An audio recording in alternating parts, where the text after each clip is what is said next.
आखिर एक business tycoon को क्यों लेनी पड़ी एक घर जमाई फटीचर की मदद? कहां से आए सड़क छाप रोमियो के अकाउंट में 2 करोड़ रुपए? स्कूल की क्रश से मिलकर क्या होगा इस रोमियो का हाल? अपनी ही फैमिली के मिले धोखे से कैसे लेगा नक्श बदला? कहते हैं ना, जिंदगी में जो चाहो अगर वो सब मिल जाए तो तमन्ना किसकी करोगे? लेकिन कभी कभी किस्मत पलटते देर नहीं लगती। ऐसा ही कुछ हुआ था हमारे नक्श के साथ। एक कॉल ने उसकी किस्मत बदल कर रख दी थी। वो गुजरात की सबसे बड़ी कंपनी का सीईओ बनने वाला था। यशवर्धन भानुशाली के बताए हुए पते पर पहुंचकर नक्श के उड़ गए होश। उसने फौरन यशवर्धन को कॉल किया। तुम्हारे कॉल का मतलब यही है ना कि तुम लोकेशन पर पहुंच गए हो? दादाजी, आपने पहले क्यों नहीं बता दिया कि आप मुझे यहाँ दर्पण काका से मिलने भेज रहे हैं? बेटा, सीईओ बनने से पहले कंपनी के पुराने सीईओ से मिलना तुम्हारा जरूरी था। नक्श कॉल पर आगे कुछ बोलता, तभी उसकी नजर सामने से आ रही दर्पण भानुशाली पर गई। उसे अपने पास आता देख नक्श ने कॉल काट दिया। तभी दर्पण भानुशाली ने कहा, हेलो नक्श, हाउ आर यू? दर्पण काका, मुझे कोई आइडिया नहीं था कि दादाजी ने मेरी मीटिंग आपके साथ फिक्स की है। नहीं तो मैं यहाँ कभी नहीं आता। और अगर आप सोच रहे हैं कि आपसे बात करके मैं डर कर भानुशाली ग्रुप का सीईओ बनने से इनकार कर दूंगा, तो ये आपकी गलतफहमी है। नक्श बेटा, जैसा तुम सोच रहे हो वैसा बिल्कुल भी नहीं है। पहले की बातों को भूलकर। मैं अच्छी तरह से समझ रहा हूँ आप लोग मुझे कंपनी में वापस क्यों बुलाना चाह रहे हैं। मेरे पास खैतान एंटरप्राइजेस के शेयर्स जो हैं, आज वही शेयर्स आपकी भानुशाली ग्रुप को डूबने से बचा सकती हैं। दर्पण भानुशाली के पहले भानुशाली ग्रुप के सीईओ नक्श के पिता यानी जितेन भाई भानुशाली थे।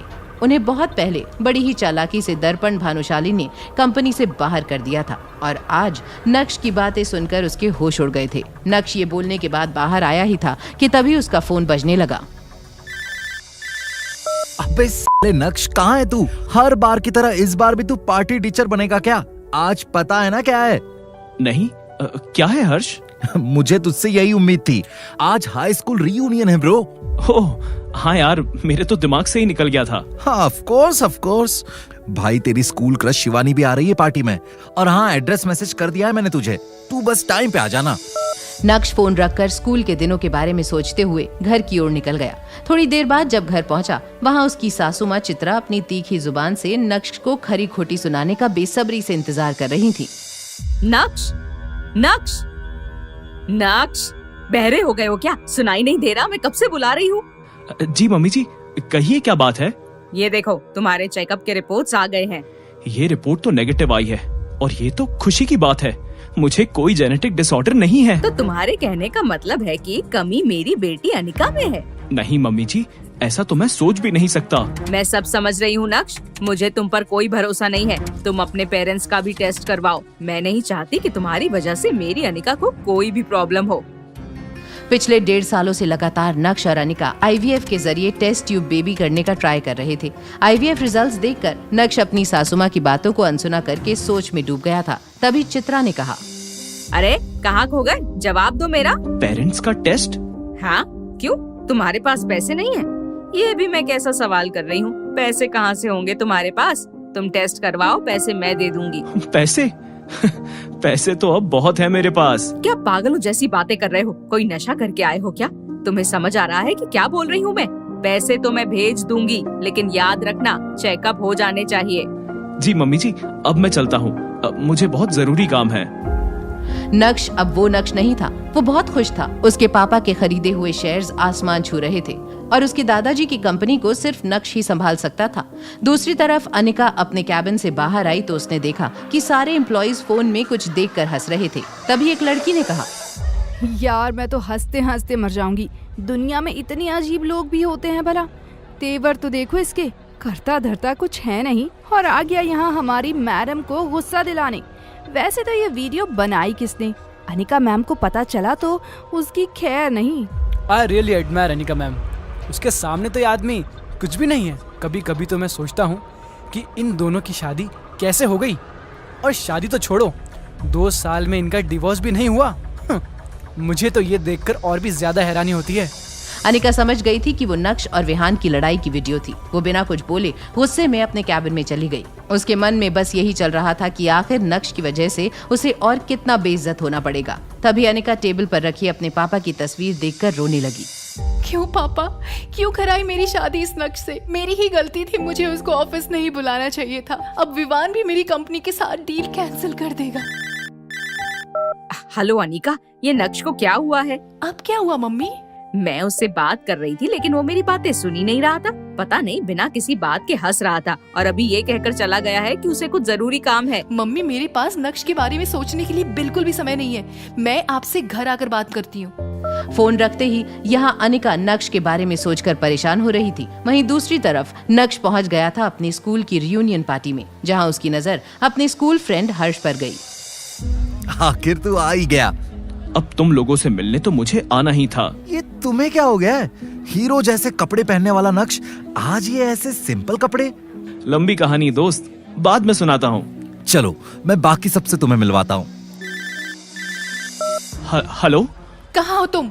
इतना टाइम क्यों लगाया फोन उठाने में? और ये शोर कैसा है? वो मैं अपने स्कूल की रियूनियन पार्टी में आया हूँ। वाह, तुम पार्टियां करो और यहाँ मैं दिन रात मेहनत करूँ। खैर छोड़ो, तुमसे मैं क्या ही उम्मीद रखूं?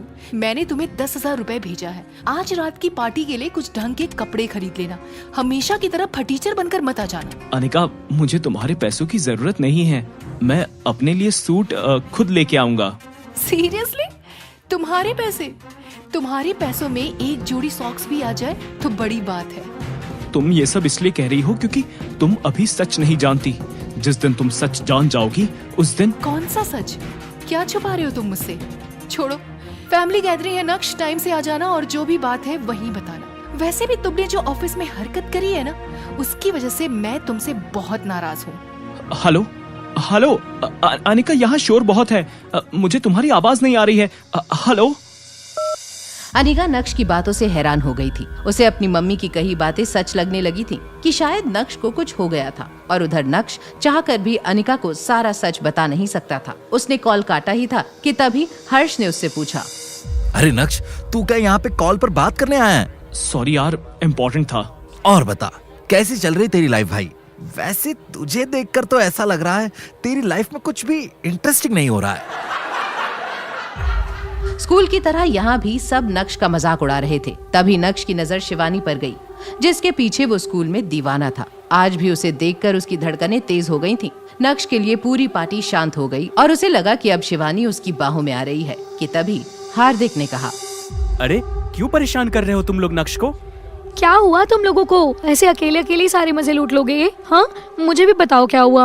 अरे कुछ नहीं शिवानी, इतने सालों बाद नक्श से मिलना हुआ और अभी भी भाई साहब इतने डाउन टू अर्थ रहते हैं कि कपड़ों पर अभी तक कीचड़ के दाग हैं। ओ हाँ, मैं तो इसके पास भी खड़ी नहीं हूँ, फिर भी इतनी स्मेल आ रही है। प्लीज मुझे यहाँ से ले चलो, मैं कहीं बेहोश ना हो जाऊँ।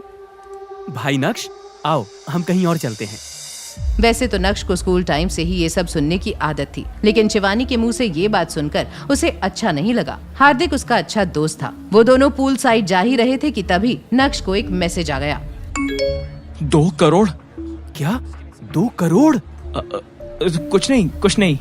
गाइस, एक जरूरी अनाउंसमेंट करनी है। क्या तुम लोगों को मालूम है, अपनी शिवानी बहुत जल्द भानुशाली ग्रुप के साथ as an actress contract sign करने वाली है। अब तुम्हें बड़ी एक्ट्रेस बनने से कोई नहीं रोक सकता शिवानी। भानुशाली ग्रुप इतनी बड़ी बड़ी फिल्में प्रोड्यूस कर चुके हैं। चलो शिवानी, इस खुशी में तुम डांस परफॉर्मेंस दे दो। क्या पता इसके बाद तुम्हारी एक झलक देखने को तरस जाए, और हाँ, और ऑटोग्राफ लेना भी मुश्किल हो जाए। शिवानी को स्टेज की ओर आता देख सभी जोर जोर से चिल्लाने लगे। म्यूजिक की शुरुआत हुई और शिवानी के डांस से लड़के दीवाने और लड़कियां जेलस हो रही थीं। उसकी खूबसूरती और बेहतरीन डांस देखकर वहां खड़े बहुत लड़के उस पर कमेंट पास कर रहे थे। कातिल हसीना ने पार्टी हॉल का पूरा माहौल ही बदल दिया। यार शी इज हॉट, आ मने जोई छे। जिस कंपनी के साथ शिवानी एज एन एक्टर काम करने वाली थी, नक्श उसी कंपनी का CEO बनने वाला था।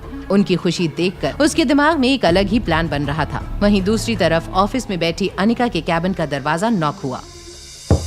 Please come in. मैम, ये गिफ्ट हमारे बॉस की तरफ से आपके लिए। बॉस?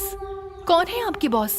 सॉरी मैम, उनका नाम बताने के लिए मुझे ऑर्डर्स नहीं है, लेकिन उन्होंने कहा है कि आप खुद उन्हें पहचान लेंगी। Oh my God, is it real? क्या ये सचमुच वही डायमंड नेकलेस है? यस मैम, स्पेशली आपके लिए ही मंगाया है। सर बहुत प्यार करते हैं आपसे। वो डायमंड नेकलेस देखकर अनिका की आंखें बाहर आ गई थीं। उसे यकीन नहीं हो रहा था कि कोई चीज इतनी भी सुंदर कैसे हो सकती है। उसमें थोड़ी देर खो जाने के बाद जब तक अनिका उस आदमी से कुछ और पूछती तब तक वो वहां से जा चुका था। आखिर कौन था जिसने भेजा था अनिका को वो बेशकीमती नेकलेस? क्या वो नक्श को पहचानने में कर रही थी भूल? क्या नक्श समय भानुशाली ग्रुप का सीईओ बनते ही तोड़ेगा शिवानी का घमंड? ये जानने के लिए देखिए अगला एपिसोड सिर्फ पॉकेट एफएम के यूट्यूब चैनल पर, और इंस्टा एम्पायर के सारे एपिसोड्स को सुनने के लिए डिस्क्रिप्शन में दी गई लिंक से डाउनलोड कीजिए पॉकेट एफएम ऐप।